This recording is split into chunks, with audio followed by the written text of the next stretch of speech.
Good morning. এখন ঘড়িতে বাজে 7টা।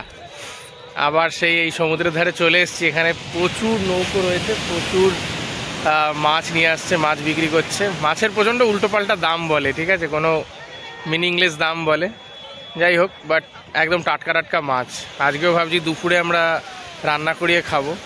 তো এসছি, যদি পছন্দ হয় কিছু একটা মাছ কিনবো, আর কিনে তারপরে রান্না করতে দিয়ে তারপরে ঠিক আছে যে পুরীর যে দিনের যে সাইট সিইংটা হয়, মাসি পিসির বাড়ি আর গুপ্ত বৃন্দাবন, তারপরে বিপত্তারিণী মন্দির, এগুলো আজকে ঘুরবো ভাবছি। তো একটা অটোওয়ালার সাথে কথা হয়েছে, অটোওয়ালা না টোটোওয়ালা, তো টোটো কাকুর সাথে কথা হয়েছে।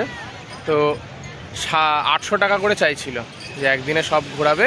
তো আমরা বার্গেনিং করে 700 টাকায় মেনেছে। 700 টাকা অবধি লাস্ট মান, এরপরে আর কেউই মানতে চাইছে না। অটোওয়ালারা প্রচুর টাকা চায়, উল্টোপাল্টা 1200 1500।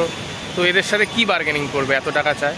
খুব একটা বেশি দূরও না, জায়গাগুলো কাছাকাছি আছে, তাও এরকম দাম চায়। যাই হোক, তোমাদের আরেকটা জিনিস বলে দিচ্ছি, ধরো অটো, কখনো অটোতে যাবে বা টোটোতে যাবে, হোটেলের সামনে যে স্ট্যান্ডগুলো থাকে সেগুলো থেকে যাবে না কখনো। সেগুলোতে প্রচণ্ড আজে বাজে দাম চাইবে। যেমন আজকেই দেখছিলাম আমাদের হোটেলের সামনে থেকে, স্ট্যান্ড থেকে একজন যাচ্ছে স্টেশনে, 300 টাকা চাইছে, যেটা কিনা 100 টাকায় যায় কিন্তু।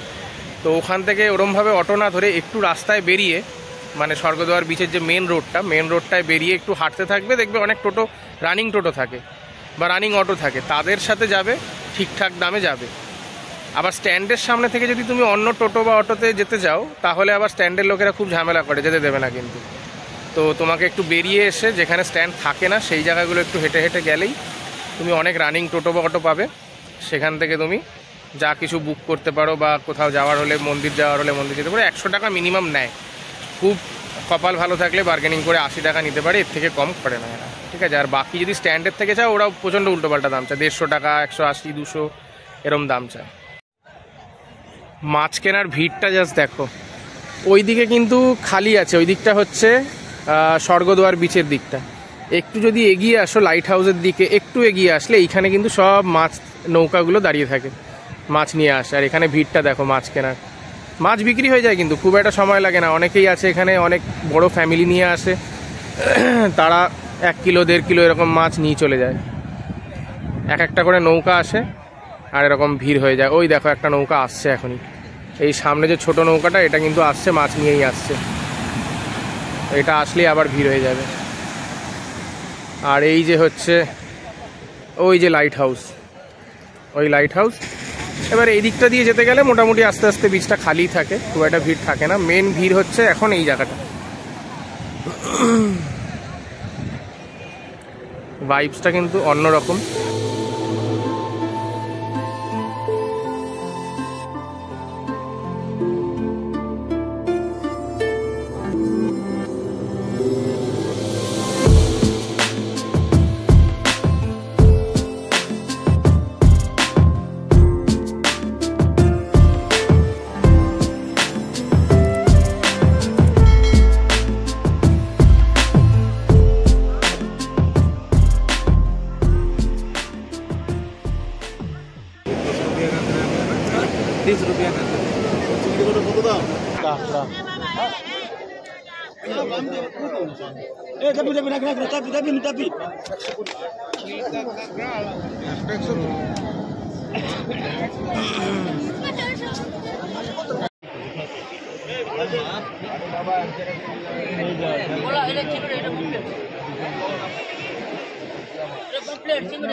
পমফ্রেটটা দেখো কেমন।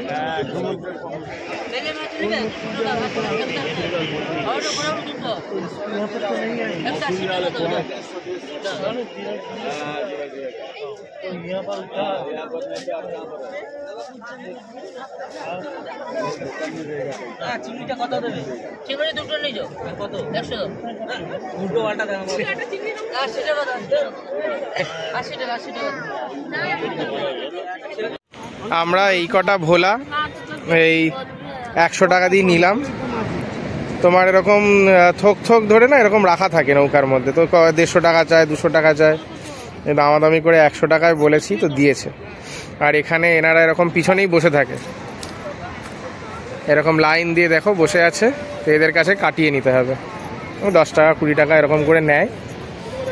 এই মাছ কেটে দিচ্ছে, এই কাটিয়ে এবার তুমি যার কাছে রান্না করতে দেবে দিয়ে দেবে, ওরা রান্না করে দেবে।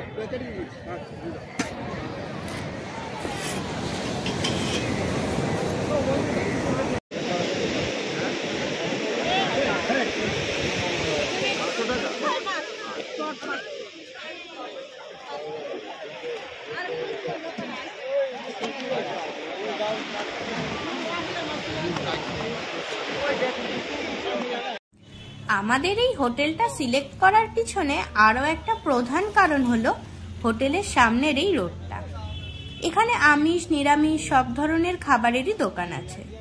হোটেলের একদম সামনেই এই শ্রী জগন্নাথ নামে মিষ্টির দোকানে নানান ধরনের মিষ্টির সাথে সাথে ব্রেকফাস্টে পেটাই পরোটা, কচুরি, তরকারি থেকে রাতের খাবারে রুটি, তরকারি, আলু ভাজা সবই খুব স্বল্প দামেই পাওয়া যায়। তোমরা এই দোকানে যে ছানা গজা, মদন মোহন, রসগোল্লা এইসবগুলো দেখতে পাচ্ছ, এটার টেস্ট কিন্তু সমুদ্রের ধারে বিক্রি হওয়া মিষ্টিগুলোর থেকে শত গুণে ভালো, আর সাইজেও কিন্তু বেশ বড় ছিল।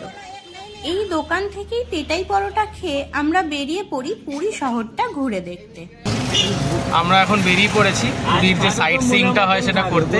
ওই সকালে যে বলছিলাম মাসি পিসির বাড়ি, তারপরে মোহনা, এগুলো ঘুরিয়ে দেখাবে।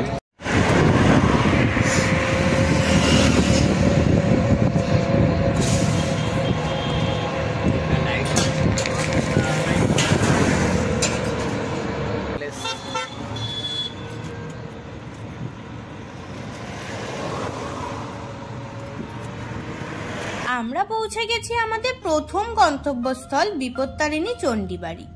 2012 সালে নির্মিত এই মন্দিরটি স্বর্গদ্বারের কোলাহল থেকে কিছুটা দূরে লাইট হাউস ছাড়িয়ে হোটেল নীলাদ্রি প্রিমিয়ামের পাশেই অবস্থিত।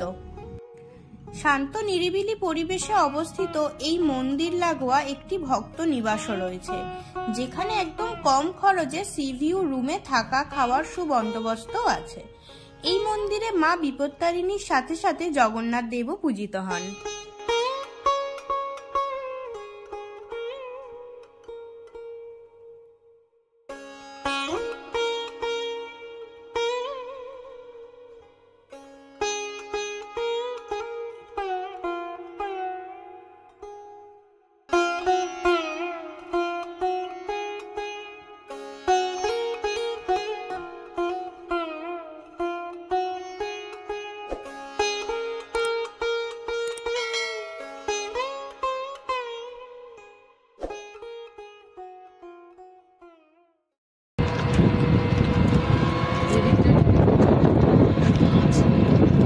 আমরা এখন চলে এসেছি মোহনাতে। এই যে সামনে দেখতে পাচ্ছ, এইটা হচ্ছে মহানদী। এই মহানদীটা আর ওই যে বালুর চর রয়েছে তার ঠিক পিছনে হচ্ছে সমুদ্র। এ হচ্ছে মোহনা। এদিকে একটা ড্যাম আছে এই রাইট সাইডে। ওই ড্যামটা কোনো সময় যখন খোলে তখন এই জলটা মেশে। এখন জল কম রয়েছে। আর এখানে প্রচুর জঙ্গল রয়েছে, গাছপালা রয়েছে, বেশ সুন্দর পাখির ডাক, খুব শান্ত পরিবেশ।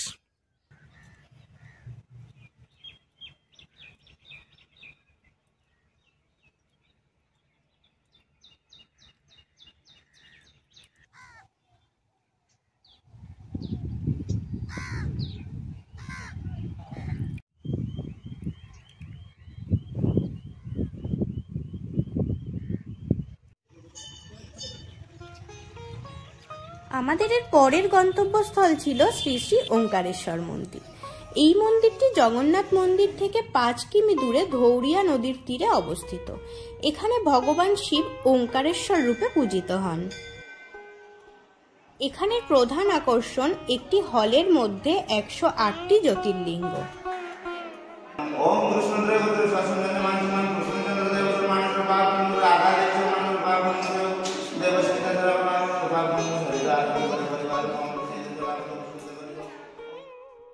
এই মন্দিরের প্রধান উৎসব হলো মহাশিবরাত্রি। শিবরাত্রির সময় দূর দূরান্ত থেকে অনেক ভক্তরা এসে এখানে ভিড় জমান। মন্দিরের প্রতিটি দেয়ালে নানান হিন্দু ভগবানের মূর্তিতে সুসজ্জিত।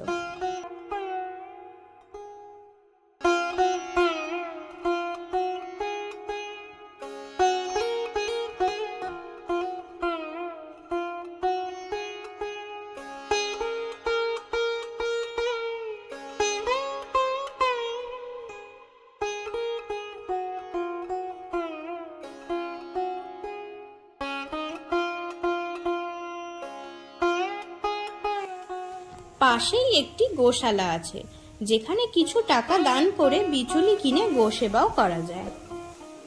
এই মন্দির চত্বরে ভগবান শ্রী বিষ্ণু, মা লক্ষ্মী, নরসিংহের মূর্তি, পাঁচমুখী হনুমান, একটি বিরাট রথের চাকা এবং বাগানের মধ্যে দোলনায় দোল খাওয়া একটি মিষ্টি রাধাকৃষ্ণের মূর্তিও আছে।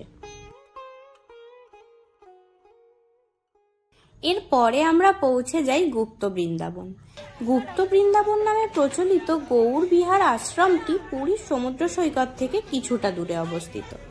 বিশাল এলাকা জুড়ে বিস্তৃত এই আশ্রমটিতেও অনেক দেবতা এবং পৌরাণিক চরিত্রের স্থাপনা রয়েছে।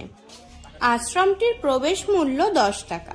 এখানে প্রসাদ গ্রহণের ব্যবস্থাও রয়েছে, যার জন্য আপনি আগে থেকে কুপন সংগ্রহ করে নিতে পারেন। তবে এই আশ্রমটি এতটাই বড় যে পুরো আশ্রমটা ঘুরে দেখতে হলে বেশ কিছুটা সময় হাতে নিয়ে আসতে হবে। পুরীতেই যদি মথুরার প্রেজেন্স অনুভব করতে চান, তাহলে এই আশ্রমটি একবার অবশ্যই ঘুরে যান।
আমাদের এর পরবর্তী গন্তব্যস্থল ছিল চন্দন তালাব বা নরেন্দ্র তীর্থ তালাব।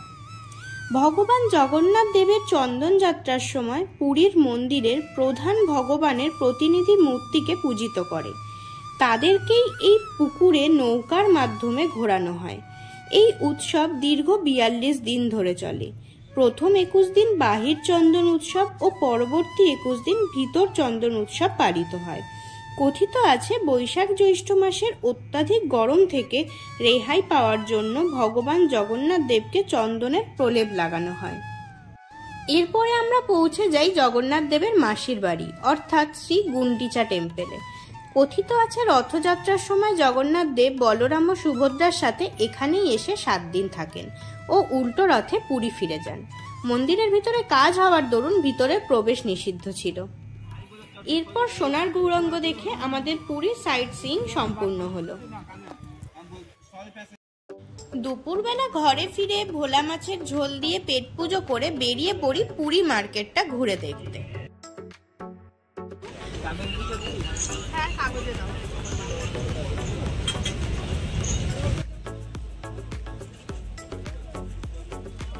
কালই তো ফেরার পালা। এখনো অরিজিনাল নৃসিংহ সুইটস খুঁজে বের করে খাজাও কেনা বাকি আছে। তাই টুকটাক কেনাকাটি করে পদ্মিনী লজের নিচেই অরিজিনাল নৃসিংহ সুইটস থেকে খাজা কিনে নিলাম। ঘিয়ে ভাজা খাজার টেস্ট ছিল এক কথায় অতুলনীয়। 200 টাকা থেকে ওই 340 টাকা কিলো সব রকমের খাজাই তোমরা পেয়ে যাবে। দোকানের লোকেশন ডেসক্রিপশন বক্সে দেওয়া আছে, চেক করে নিও। এরপর আমরা ডিনার করতে চলে যাই এখানের মাটন লাভারদের জন্য ফেমাস আস্তানা মুন্না ভাই মাটন পয়েন্টে। এনাদের সিগনেচার ডিশ হলো ঘি রাইস উইথ মাটন কারি, যার টেস্ট ছিল অসাধারণ। এটারও লিংক ডেসক্রিপশন বক্সে দেওয়া থাকবে, চেক করে নিও। আমাদের ভিডিওগুলো ভালো লেগে থাকলে প্লিজ কমেন্ট করে জানিও আর চ্যানেলটা সাবস্ক্রাইব করে পাশে থেকো। টাটা।